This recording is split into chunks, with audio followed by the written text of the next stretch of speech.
What is for later release? What is this concept of FLR? The for later release means that there are is documents. that in the law? Is that in the law? For being so transparent, I think this is an expectation of all government institutions. Just to clarify, all of these are public documents, correct? Correct, Your Honor. Yes. So as I speak, and with the permission of the Chief, all your compliances, including the submissions of the amici, are now or have been uploaded even before we entered the session hall, so that the public may go to the public pleading section of the website of the Supreme Court and download so that they can follow or they can do their own analysis. Again, thank you to government for being so transparent.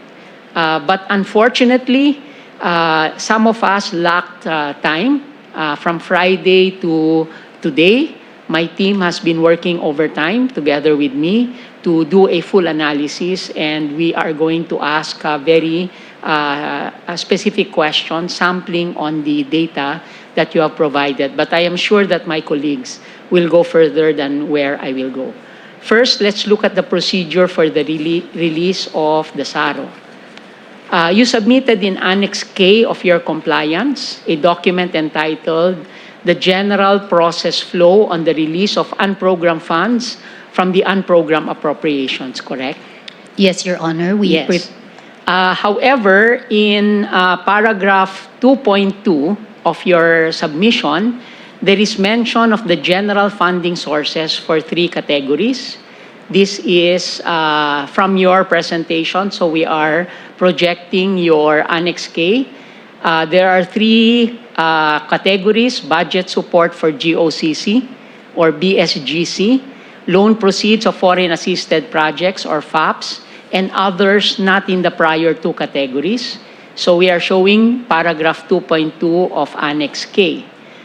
I note the entry in your Annex K where you outline the procedure that if the request is subject to the availability of excess or new revenue, the availability of excess new revenue must be ensured. Correct? Correct, Your Honor. So, reading your presentation in Annex K, does this require the certification from the Bureau of Treasury of the existence of excess or new revenue prior to the actual SARO? Yes, Your Honor.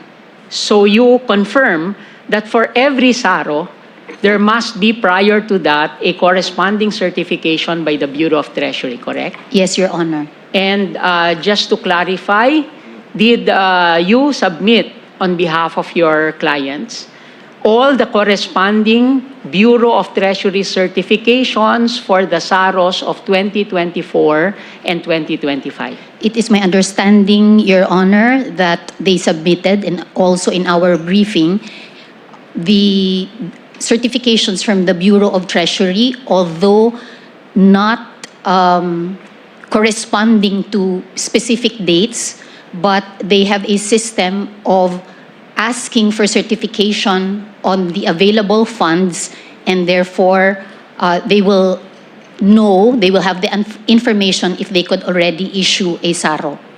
Because my understanding was for every SARO, like for example, there is a SARO that released 69 billion from SAGIP, that there is a corresponding certificate coming from the Bureau of Treasury. Am I correct? Not one-to-one, Your Honor, if I may explain. When we ask DBM, so it's like they periodically, they have a system of asking the Bureau of Treasury for available funds, and they monitor it, they track the available funds, and when the agency requests DBM for the SARO, then they would know what is the available balance of certified by the Bureau of Treasury. So you agree with me that the issuance of the SARO in 2024 started as early as February and March. coming from unprogrammed funds? My understanding in the briefing yesterday was, I think the first disbursement was in May, if that is my recollection, and if I may ask my team for confirmation, Your Honor. In 2024. Okay. Okay. So, looking at the certifications for 2024, as you mentioned, it is not really prior to every SARO, but it is aggregated. And Yes. looking at it, so flashed on the screen, and this is in Annex J of your compliance for those that would want to examine it. By the way, I assume that the petitioners also got a copy of the compliances. Okay. Now for Annex J, so if you see the certifications here, it is mostly coming from PhilHealth, PDIC, Philippine Health, etc. And on the next page, again, there are dividend collections, etc., income from government deposits. But other than PhilHealth, the certifications coming from dividends started September, and the interest income started September, November, etc. Is this accurate? Because it's in your Annex J. Yes. I yes. suppose it is accurate. Yes, Your Honor. Then in September 17, 2024, there was 30 billion as a result of the upfront payment for the NAIA, Public-Private Partnership, correct? Yes, Your Honor. And there was canceled letter of credit also in September, correct? Correct, Your Honor. And then importation duties, etc. Correct? Correct, Your Honor. Would you know the total of these certifications? I don't have the figure, Your Honor. I may, if I may ask my team. Yes, it will be relevant later, so kindly ask your team to start the computations, unless you have it now.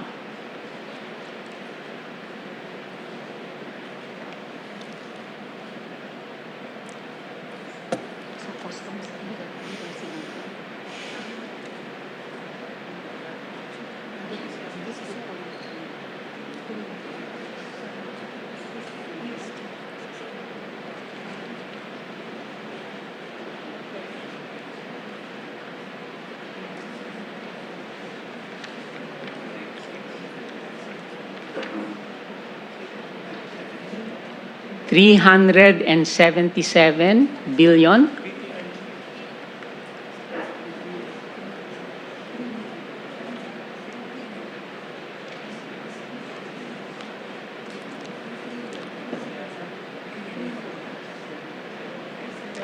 Do you want to borrow our AI agent to compute?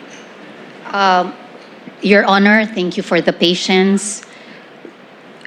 In my document, it is 396 Yes. billion 989 million 182,236.26. So our expectation is that the total SARO coming from unprogrammed funds should match this Bureau of Treasury certification, correct? Correct, Your Honor. Okay.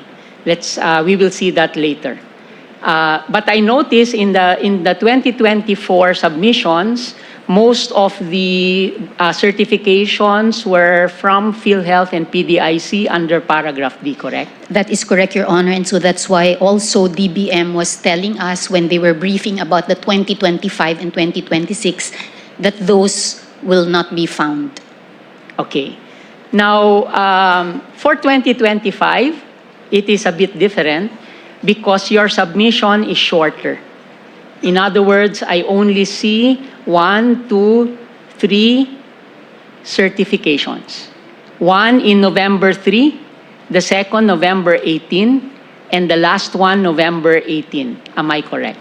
Correct, Your Honor. And this totals only 102 billion 277,458,303.18 centavos, correct? Correct, Your Honor. So these are the certifications for the releases of the SARO for 2025, correct? Correct, Your Honor. Can you tell us what was the earliest SARO in 2025? May I confer with my team, Your Honor? The earliest in 2025 was July, Your Honor. July 2025. Yes. Again, I'm confused. Because in your presentation in Annex K, the procedure is that DBM wants to ensure that there is a excess revenue or new revenue before they release from unappropriated funds, correct? Correct, Your Honor. And the certifications from the Bureau of Treasury only came in November, correct? But the SARO started to be released, July, correct? May I confer, Your Honor, Yes. with the DBM representative? Perhaps the certifications were not complete, or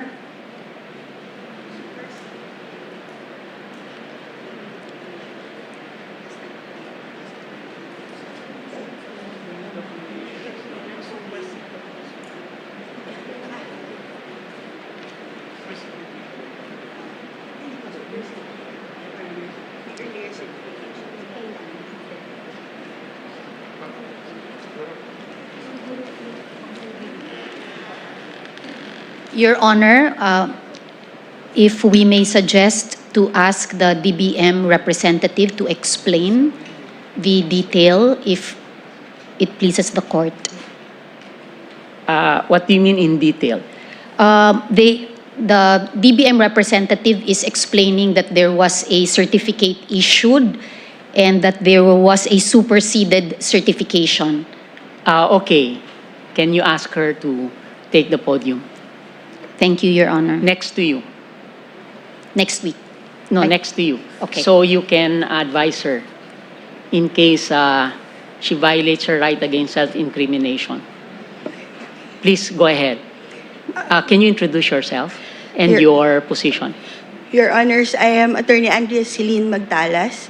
I am Acting Assistant Secretary of the Department of Budget and Management. Okay. Go ahead. The BTR certification dated November 18, 2025 was actually superseded certifications issued dated May 14, 15, July 28, and November 3, 2025. So the first being May 14, Your Honor. What do you mean superseded? There was a subsequent certification issued after the first four were issued. Yes. Can I confirm with you the total amount in terms of certifications for 2025? It is 277,458,303.18. Okay. The conditions for the superseding can be covered in the memoranda to be submitted by the Solicitor General, but we would really appreciate if you submit to us even the superseded certifications.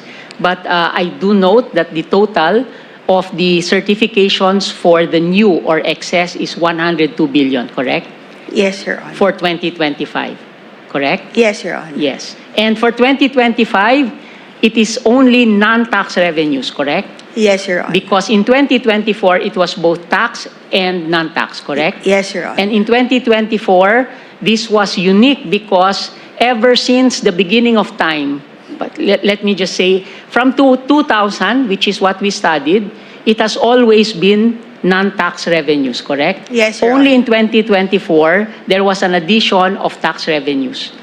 Excess tax, In the correct? provision, Your Honor. Yes, okay, thank you. Thank you, you may take your seat, Thank and you. welcome to the court.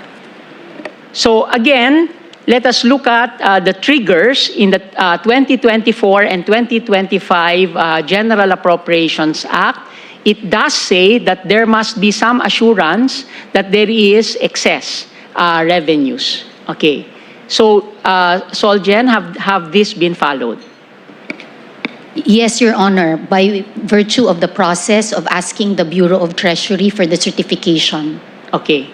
In the process that you mentioned, as soon as there is excess revenue, this is now a basis for the DBM being requested to issue the SARO to actually issue the special allotment release orders, correct? Correct, Your Honor. Okay.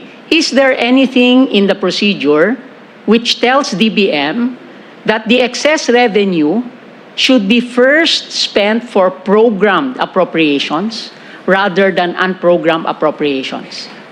No, Your Honor, because for the programmed appropriations that are in the GAA, most of the appropriations, the general rule is that the allotment order is already the GAA itself. No, I'm not talking about the allotment order, not the document allowing the release. I am looking at where the funds are coming from. So let us again go back to our points last meeting or the last day that we had our oral arguments. We said that even with the program funds, programmed appropriations, there will always be initially a deficit, correct? May I clarify your Okay. question, Your Honor? You said that the budget of expenditures and sources of financing, the BESF, which is in the NEP, already assumes a deficit, correct? Yes, Your Honor. Yes. And you said that that covers the BESF and the NEP only covers program. In other words, there is a ceiling there of expenditures, and your position is it only covers program, correct? The BESF covers the programmed and automatic appropriations, while the NEP covers the programmed and unprogrammed appropriations. So in other words, the BESF already contains a provision for deficits, correct? 24, 25, 26. Correct, Your Honor. So therefore, because it does not cover the unprogrammed, there is always an excess of programmed expenditures over expected income, correct? Correct, Your Honor. Now that we have new or excess revenue, and according to you, with new and excess revenue, there is nothing in the process that you mentioned to prioritize the program where there is a deficit, correct? Correct, Your Honor. Yes. And in other words, the DBM can prioritize standby because that is how you characterize unprogrammed. Can prioritize standby rather than the regular. Your Honor, may I clarify Yes. Yes, please. how the DBM does it? But first answer my question. So DBM can choose to fund first the unprogrammed before the program. Your Honor, no, because the sources of funds for the programmed and the unprogrammed are different. So for example, if in a source of funding, Yes, of course they're different. But according to you, in programmed funds, so there is already a listing of expenditures, but the BESF, the budget of expenditures and sources of funding, which contains the program already assumes a deficit, which means they assume that the sources of revenues are not sufficient to cover the expenditures. Now, given that, and there is new or excess expenditures, you are now saying that there is nothing in the procedure which tells DBM, unahin niyo ang program bago tayo pumunta doon sa unprogram. Unahin nyo yung regular bago tayo pumunta doon sa standby kasi ang ibig sabihin ng standby ay kung sakasakali lang meron pang extra, correct? Okay, may I clarify, Your Honor, because there is usually a confusion as to what the sources of funds for the unprogrammed appropriations are, which could lead people to think that the source is a surplus. And the surplus is the revenues minus disbursements.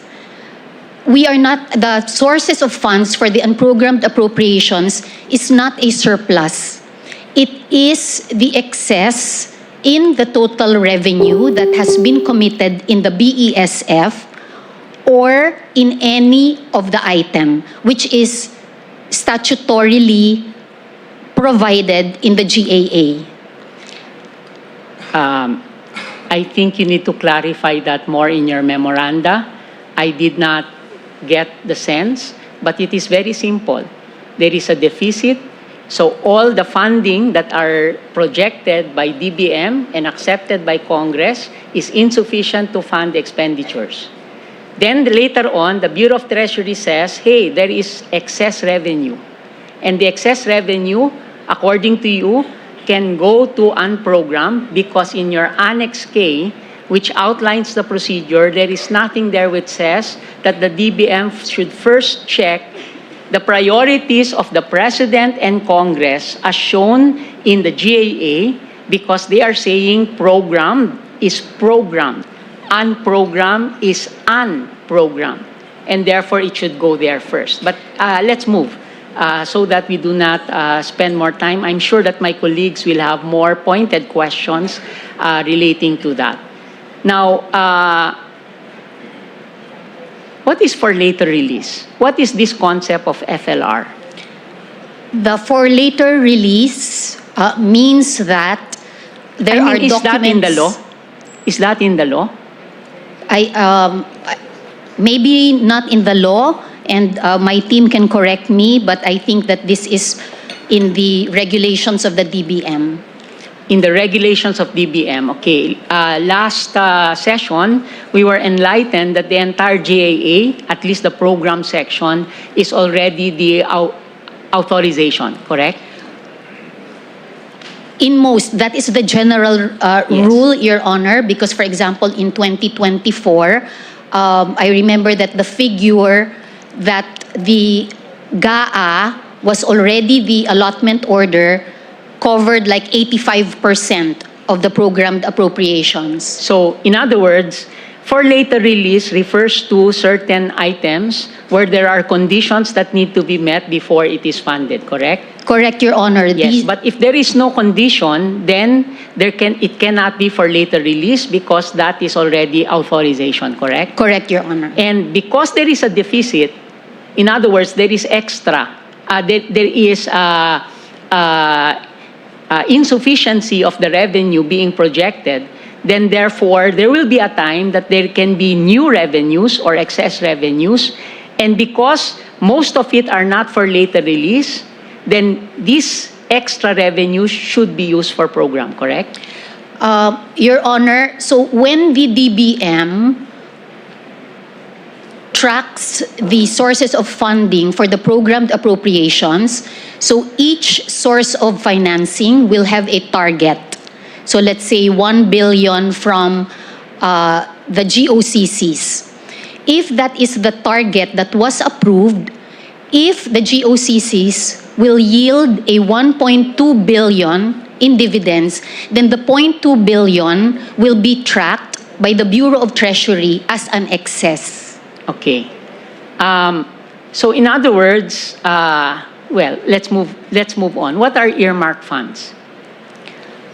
Earmarked funds are funds that have been provided by law to be set aside for certain purposes. Okay, in other words, these are kept by the Bureau of Treasury and they should be spent only for what is earmarked, correct? Correct, Your Honor. So would you say that this has been fulfilled by government in 24, 25, and 26? In other words, sin taxes, public Wi-Fi, etc., all of it has been used for health and public Wi-Fi. Your Honor, my understanding is that the DBM also has certain policies on cash programming. They have a lot of studies and expertise as to when the funds are available, when to utilize, and there are also a lot of factors that are being considered when projects, activity, or programs are being asked for SARO, for such PAPs. So in other words, as we were told during the PhilHealth hearings, cash is fungible, which means that even the earmarked funds are put in the same pot, and it is only through accounting that they will see whether it is actually spent. And we were indeed told that sin taxes, not all of them were really going to health, but used for other services. But that nonetheless, I just wanted to clarify this. Okay. Now,